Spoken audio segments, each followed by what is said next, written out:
Hello and welcome to AR Academy. Once again, I'm here to present you this lecture. Today we are going to discuss about the SAARC and ASEAN.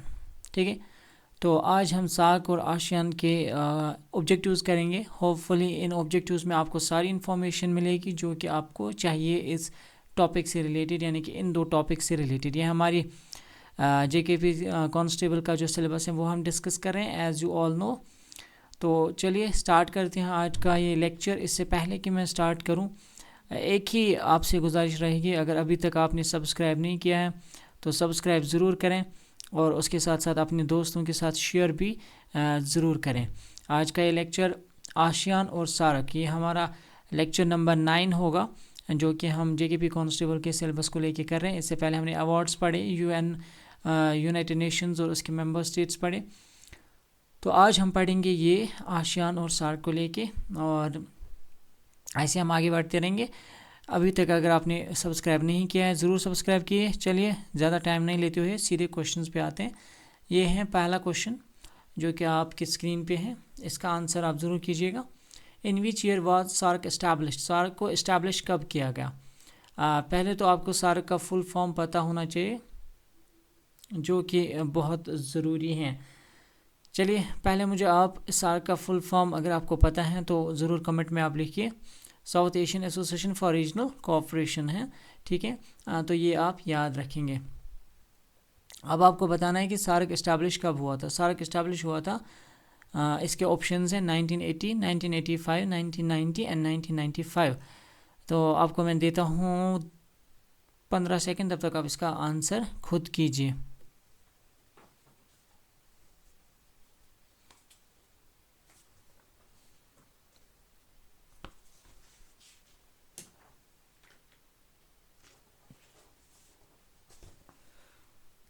तो I hope आपने answer किया होगा. SAARC जो है ये establish हुआ था 1985 में, ठीक है. तो सबसे पहले आपको ये ध्यान रखना है कि इसका इस्टेब्लिशमेंट का डेट जो है वो है 1985. अगर आप पूरा डेट याद रखना चाहेंगे तो 8 दिसंबर 1985 ये इस्टेब्लिश हुआ था. कहाँ पे इस्टेब्लिश हुआ था? ये ढाका में, ठीक है. ढाका जो कि बांग्लादेश की एक सिटी है, ढाका बांग्लादेश में इस्टेब्लिश किया गया था. और इसका प्राइम ऑब्जेक्टिव था जो रीजनल कोऑपरेशन है उसको मेंटेन करेंगे. साउथ एशिया का जो रीजनल कोऑपरेशन है उसको मेंटेन करेंगे और लोगों के वेलफेयर के लिए काम करेंगे, ठीक है. So you have to remember this. South Asian association for regional cooperation, इसका नाम ही वैसे है, जो कि नाम में ही आप देख सकते हो कि रीजनल कोऑपरेशन के लिए ये इन्होंने फाउंड किया था. और इसके फाउंडिंग मेंबर्स थे 7 और आज इसके मेंबर्स कितने? 8. वो भी हम देखेंगे आगे. चलिए अगले क्वेश्चन की ओर बढ़ते हैं. नेक्स्ट क्वेश्चन है, how many countries are members of SAARC? SAARC की कितनी कंट्रीज जो हैं इसकी मेंबर्स हैं, ठीक. तो इसका आंसर वैसे तो मैंने आपको अभी बताया. ऑप्शंस है 5, 6, 7 and 8. You have to give your answer. 10 seconds फिर से मैं आपको देता हूँ ताकि आप फटाफट से आंसर दें अगर आपने ये पढ़ा है. तो इसकी जो 8 कंट्रीज़ हैं वो इसकी मेंबर्स हैं. तो option would be option number D. तो 8 is the right answer. There are 8 members in this SAARC जो ग्रुप हैं, इसमें 8 मेंबर कंट्रीज़ हैं. इन 8 मेंबर्स को आपको याद रखना है. यहाँ पे मैं नाम लिख लेता हूँ. मालदीव्स हैं, मालदीव्स, बांग्लादेश, भूटान,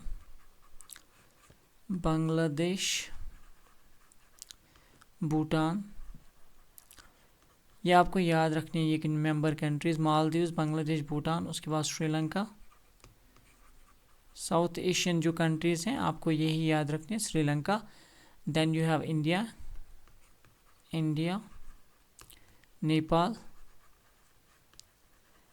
नेपाल, पाकिस्तान एंड अफ़गानिस्तान, ठीक. एंड अफ़गानिस्तान. तो these are the member countries. ये आपको याद रखनी है, ये बहुत ज़रूरी है क्योंकि इनमें से क्वेश्चन पूछा जा सकता है. तो मेंबर कंट्रीज़ कितनी है? टोटल 8 हैं, जिसमें मालदीव्स, बांग्लादेश, भूटान, श्रीलंका, इंडिया, नेपाल, पाकिस्तान एंड अफ़गानिस्तान. इसके लिए एक की जो कि ट्रिक है जिससे आप इसको जल्दी से याद रख सकते हैं, दैट इज़ MBBS पेन. या आपने पहले भी सुनी होगी, मैंने कोई ट्रिक नहीं बनाई है, ये पहले से हैं, तो इसको आप याद रखेंगे. MBBS क्या होता है? एक टफ एग्ज़ाम होता है, इसमें बहुत ज़्यादा पेन इंसान को मिलती हैं. तो ऐसे आप याद रख सकते हैं कि MBBS पेन इसका जो है एक्रोनियम है जिससे आप इसके मेंबर कंट्रीज़ को याद रख सकते हैं। मालदीव्स, बांग्लादेश, भूटान, श्रीलंका, पाकिस्तान, अफगानिस्तान, इंडिया एंड नेपाल, ऐसे आप ये याद रख सकते हैं। So I hope this will help you in remembering these names and this is I think information enough जो कि इस क्वेश्चन में है। Let's move to the next question. Which of the following is not a member of SAARC? इनमें से कौन सा सार्क का मेंबर नहीं? अभी मैंने आपको सार्क के मेंबर्स बता दिए। So you have to find out which of the following is not a member. So let me stop here for 10 seconds and you will give the answer. yes, तो इसमें से कौन सा मेंबर नहीं है? म्यांमार नहीं है, हमने अभी पढ़ा। मालदीव्स हैं, अफगानिस्तान भी है, भूटान भी है, बांग्लादेश भी है, श्रीलंका भी है, इंडिया है, पाकिस्तान है ना। तो इसमें म्यांमार आपका नहीं रहेगा, तो ये आपको याद रखना है। नॉट ए मेंबर पूछा है तो Myanmar is not a member of SAARC group, so you have to remember this. Next question, where is the SAARC secretariat located? SAARC का जो सेक्रेटरीट है कहाँ पे लोकेटेड है, यानी आपको बताना है सार्क के हेडक्वार्टर्स कहाँ पे है ना। इन अदर वर्ड्स आपको ये भी पूछा जा सकता है where are the headquarters of the SAARC located? तो सार्क का जो हेडक्वार्टर लोकेटेड है वो है नेपाल में। कहाँ पे? Kathmandu. Kathmandu is this place in country Nepal. तो you have to remember this. SAARC का जो हेडक्वार्टर है दैट इज इन नेपाल, जो कि काठमांडू में है। और ये आपको याद रखना है, it was established year in 1987। 85 में सार्क एस्टैब्लिश हुई, 87 में इसका जो हेडक्वार्टर है इस्टेब्लिश किया गया कहाँ पे? नेपाल में। So do remember this date as well, this is also important. Let's move to the next question. Which of the following country join SAARC most recently? इनमें से कौन सी कंट्री है जिसने सार्क को मोस्ट रिसेंटली ज्वाइन किया? तो अब मैंने आपको पहले भी बताया कि पहले 7 ही कंट्रीज़ थी, लेकिन फिर एक और ऐड हुई, उसमें 8 हो गए ये टोटल। तो 7 कौन से थे पहले? मैंने आपको जो अभी 8 बताए थे उसमें से आप अफ़गानिस्तान को निकाल लीजिए, क्योंकि अफ़गानिस्तान ने रिसेंटली इसको ज्वाइन किया। रिसेंटली का डेट जो है 2007 है, मतलब 2007 में इसने ज्वाइन किया इस ग्रुपिंग को। And this is the last country which has join this grouping, और ये 2007 में हुआ है। तो Afghanistan was not among its founding members, बल्कि इसने बाद में इसको ज्वाइन किया है। So you have to remember this as well. Next question, what is the aim main objective of SAARC? SAARC का मेन ऑब्जेक्टिव क्या है? ऑब्जेक्टिव देखिए किसी भी ग्रुपिंग का आपको याद रखना पड़ेगा, क्योंकि ये एक मेन क्वेश्चन बन सकता है कि ऑब्जेक्टिव क्या है सार्क का। सार्क अगर इस्टेब्लिश हुआ है तो what are its objectives, what are its primary focus areas, है ना। You have to remember these things. So military cooperation among member states, military से लेके कोई लेना देना नहीं है इसका। Economic and regional integration, promotion of political alliances, establishing a common currency. Common currency से रिलेटेड कोई ये नहीं है। प्रमोशन ऑफ पॉलिटिकल एलियंस ऐसा भी कुछ नहीं है, और मिलिट्री से लेके कुछ नहीं है। तो इसका राइट आंसर रहेगा इकोनॉमिक एंड रीजनल इंटीग्रेशन। तो अगर आप इसका जो मेन एम देखेंगे वो यही है, to promote regional cooperation and development among its members. Regional cooperation और डेवलपमेंट जो है उसको प्रमोट करना, रीजनल इंटीग्रेशन जो है आपस में वो प्रमोट करना, that is the main aim of this grouping, that is SAARC. So you have to remember this as well, क्योंकि ऑब्जेक्टिव्स पे क्वेश्चन, मोस्ट इम्पॉर्टेंट ऑब्जेक्टिव्स पे ही क्वेश्चन बनते हैं। अगर आप इसको ध्यान में रखेंगे तो बेटर रहेगा। Next is which of the following initiatives associated with SAARC? इनमें से कौन सा इनिशिएटिव है जो कि एसोसिएटेड है किसके साथ? सार्क के साथ। सो ये भी एक इम्पॉर्टेंट क्वेश्चन बनता है, इस पे भी क्वेश्चन आ सकता है, क्योंकि ये न्यूज़ में रहते हैं ये ग्रुपिंग्स और इनके ये एग्रीमेंट्स। तो SAPTA, ASEAN free trade agreement, BRICS development, EU common market. देखिए ये जो है EU इज़ यूरोपियन यूनियन, ये यूरोपियन यूनियन से रिलेटेड है। So this is not there. BRICS तो आपको पता ही है, this is one of the groupings जो कि अलग है, हमारे सिलेबस में नहीं है, तो हम इसको पढ़ेंगे भी नहीं ज़्यादा, लेकिन यहाँ पे आपको पता होना चाहिए। ये ब्राज़ील, रशिया, इंडिया, चाइना और साउथ अफ्रीका है। ब्रिक्स इसमें लास्ट टाइम कौन ऐड हुआ था? एक और मेंबर स्टेट इसमें ऐड हो गया था, ज़रा आप मुझे उसका भी नाम बता दीजिए। Okay, let's move to the BRICS. This is Brazil, Russia. Okay, then ASEAN free trade agreement भी नहीं है, आसियान हम अलग से पढ़ेंगे जो कि हमारे सिलेबस में है। देन यू हैव सैप्टा जो कि south Asian free trade agreement, free trade area जो है, that is the right answer, जो कि इनिशिएटिव हैं जो कि एसोसिएटेड हैं इस ग्रुपिंग के साथ, क्योंकि इस ग्रुपिंग का ही ये एक फ्री ट्रेड एग्रीमेंट है, जिसके मेन ऑब्जेक्टिव क्या है कि जो रीजनल ट्रेड हैं उसको इन्हांस किया जाए एक दूसरे की कंट्री में, और जो ट्रेड बैरियर्स हैं उनको हटा दिया जाए। ठीक है, इससे क्या होगा, इकोनॉमी डेवलप होगी। ठीक, ट्रेड बैरियर्स कम होंगे तो इनकी जो इकोनॉमी है वो डेवलप हो जाएगी इन कंट्रीज़ की। तो that is what this SAFTA is, South Asia free trade agreement. ये भी आपसे पूछा जा सकता है, तो इसको जहन में रखिए। Next is ASEAN. ठीक है, तो अब तक हमने जो भी क्वेश्चन डिस्कस किए वो थे सार्क से रिलेटेड। अब हम जो डिस्कस करेंगे questions, this are related to ASEAN. और ये जो आसियान है, this is also one of the groups जो कि आपको सिलेबस में दिया गया है। So we are going to now analyse इसके इम्पॉर्टेंट पॉइंट्स क्या क्या बन सकते हैं। तो सबसे पहले आपको इसका फुल फॉर्म पता होना चाहिए, जैसे मैंने वहाँ पे बोला था, यहाँ पे भी आपको ये याद रखना है। इसका फुल फॉर्म क्या है, association of south east Asian Nations, association of south east Asian Nations. तो ये इसका फुल फॉर्म भी आपको याद रखना है। और ये इस्टेब्लिश कब हुआ था, इसके राइट ऑप्शन जो रहेगा वो रहेगा सी, 1967 में इस्टेब्लिश हुआ था। अगर आप अच्छी तरह से पूरा डेट याद रखना चाहेंगे तो 8 अगस्त को लेके 1967 में, 8 अगस्त से एक और डेट मुझे याद आ रही है जो कि आपको बताना है मुझे। 8 अगस्त 1942 को क्या हुआ था, 1942 को एक इम्पॉर्टेंट इवेंट होता है इंडियन हिस्ट्री में, जो कि आप मुझे कमेंट में बता देंगे क्या हुआ था 8 अगस्त 1942 को। ठीक है, और ये गांधी जी ने कॉल दी थी तब। ये भी आपको मैं यहाँ पे थोड़ा सा हिंट दे देता हूँ। तो ये आपको याद रखना है कि 8 अगस्त 1967 को आसियान जो है ये फाउंड किया गया था, यानी कि इसके फाउंडिंग मेंबर जो थे उन्होंने इसको बनाया था। तो इसके फाउंडिंग मेंबर्स में आपको याद रखना है आसियान। देखिए आसियान जो है ना, ये कहाँ पे बनाया गया था, ये बैंकॉक में हुआ था ये डिक्लेरेशन। उसको हम बोलते हैं आसियान डिक्लेरेशन। क्या बोलते हैं, आसियान डिक्लेरेशन। आसियान डिक्लेरेशन के ज़रिए ये जो है ये वजूद में आई थी ये ग्रुपिंग, और इसको हम बोलते हैं कभी कभी बैंकॉक डिक्लेरेशन भी। तो आप कंफ्यूज मत होना, अगर वहाँ पे आएगा बैंकॉक डिक्लेरेशन तो ये नहीं होना है कंफ्यूज कि ये कौन सी डिक्लेरेशन है। This is the declaration which actually established this ASEAN group. So you have to remember this. और इसके साथ साथ आपको इसके फाउंडिंग मेंबर्स जो हैं वो याद करने हैं, वो भी मैं यहाँ पे लिख देता हूँ। उसके लिए मैं थोड़ा अलग सा कलर लूँगा।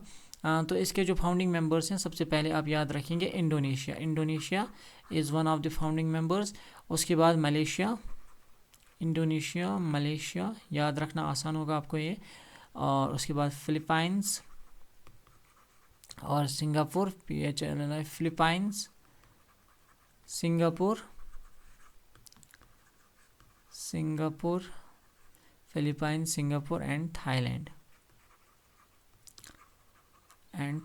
इसकी कोई ट्रिक मैंने ऐसा सच मतलब कोई भी ट्रिक पढ़ी नहीं है, लेकिन मुझे जहाँ तक मैंने थोड़ा सा इसके बारे में सोचा 2-4 मिनट, तो मुझे लगता है ये आपको आसान रहेगा याद करना।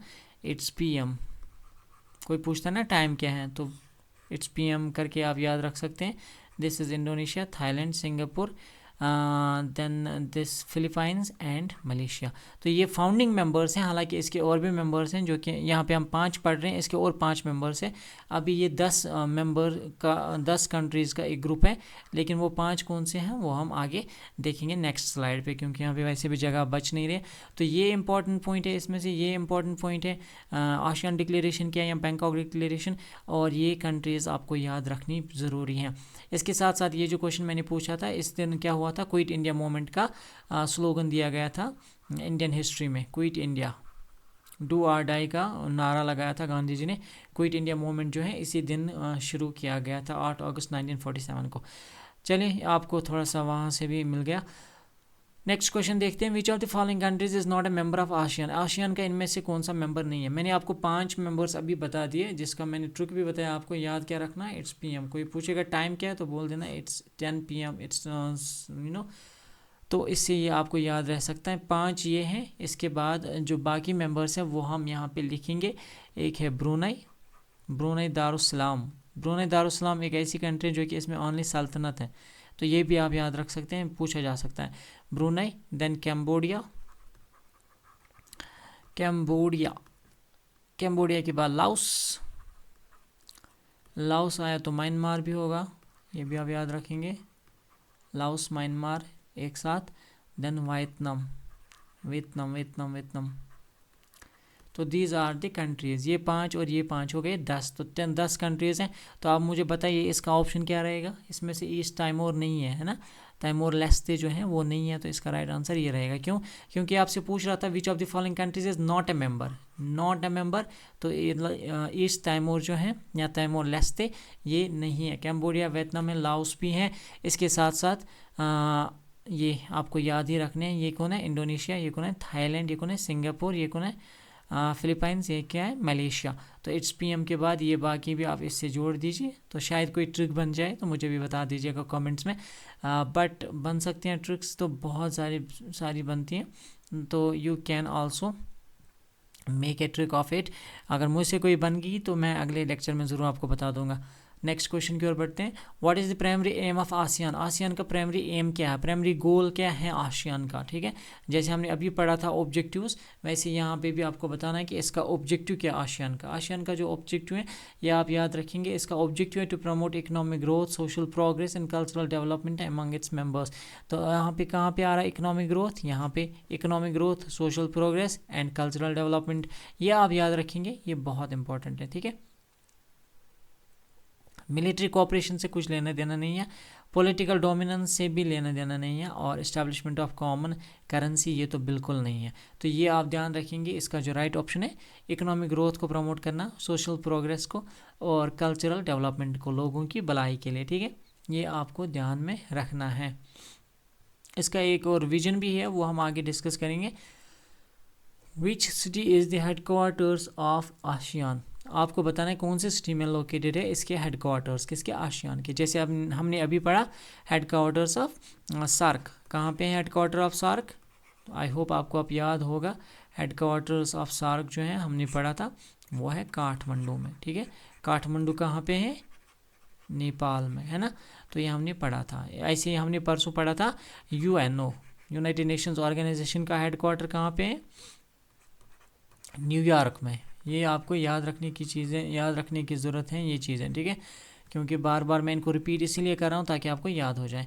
अगर हम इसकी बात करेंगे तो यह है जकार्ता इंडोनेशिया में, ठीक है। कहाँ पे है, Jakarta Indonesia. Option B would be the right answer. ASEAN के हेडक्वार्टर कहाँ पे, जकार्ता इंडोनेशिया में।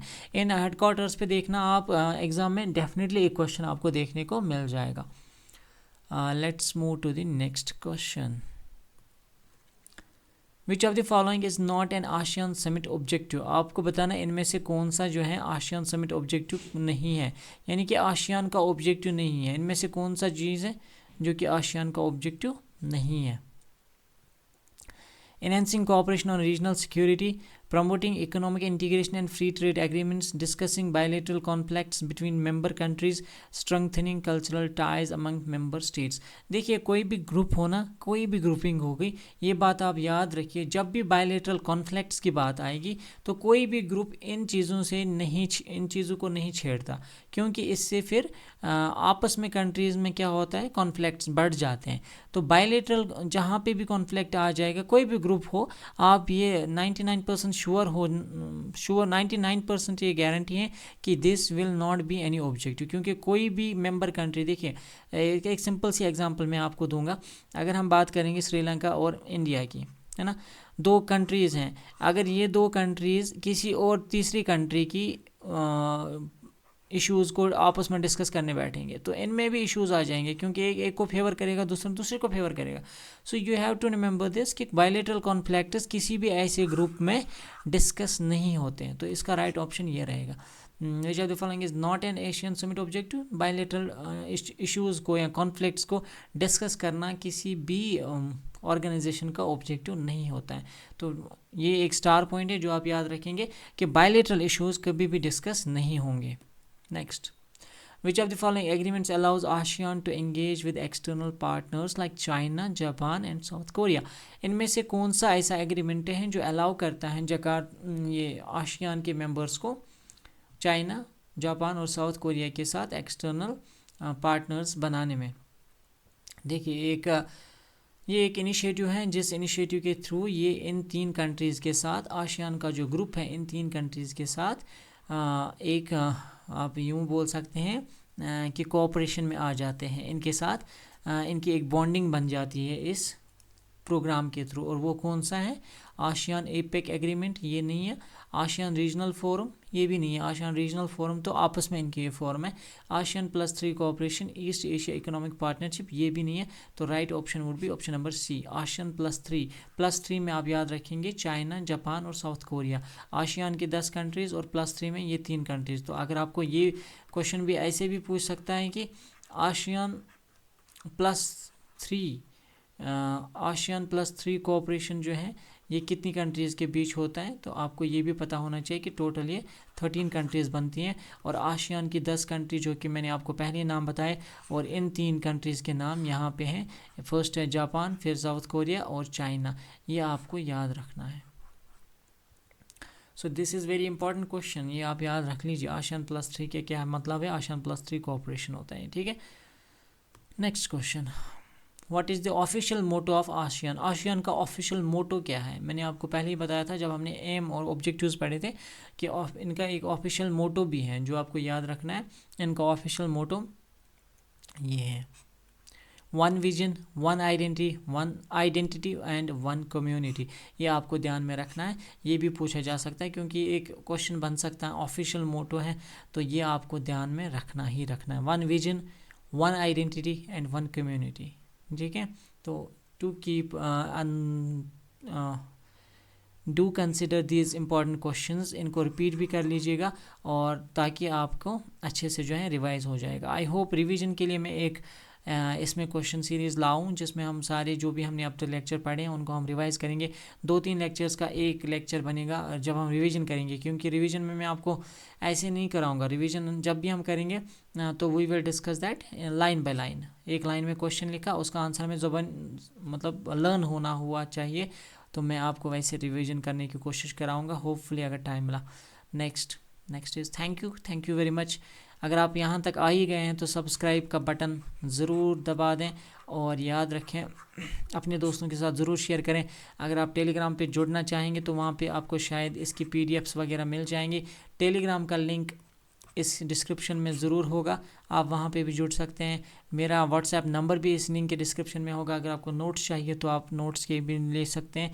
सॉफ्ट कॉपीज़ आपको नोट्स में मिल जाएंगी बहुत ही कम प्राइस पे, बहुत ही कम प्राइस पे। आप इमेजिन भी नहीं कर सकते हैं कि सारा ये जो आसियान, सार्क, UNO, ये सारी ऑर्गेनाइजेशंस जो भी एग्ज़ाम में हैं, इनकी सॉफ्ट कॉपी शायद आपको 10 रुपये तक ही पड़ेगी। अगर आपको नोट्स भी चाहिए जो कि इसी तरह होंगे, उसमें क्वेश्चंस और भी होंगे ऑब्वियसली, क्योंकि यहाँ पे लिमिटेड टाइम रहता है तो ज़्यादा क्वेश्चन डिस्कस करने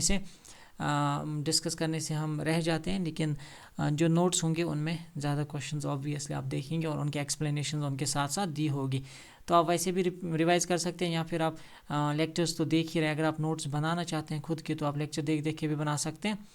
और आगे हम कल से देखेंगे हम नया टॉपिक कौन सा उठाएंगे, वो मैं कल आपको उसी टाइम बता दूंगा। तब तक के लिए अपना ख्याल रखिए और do share and like this content. Bye bye, take care.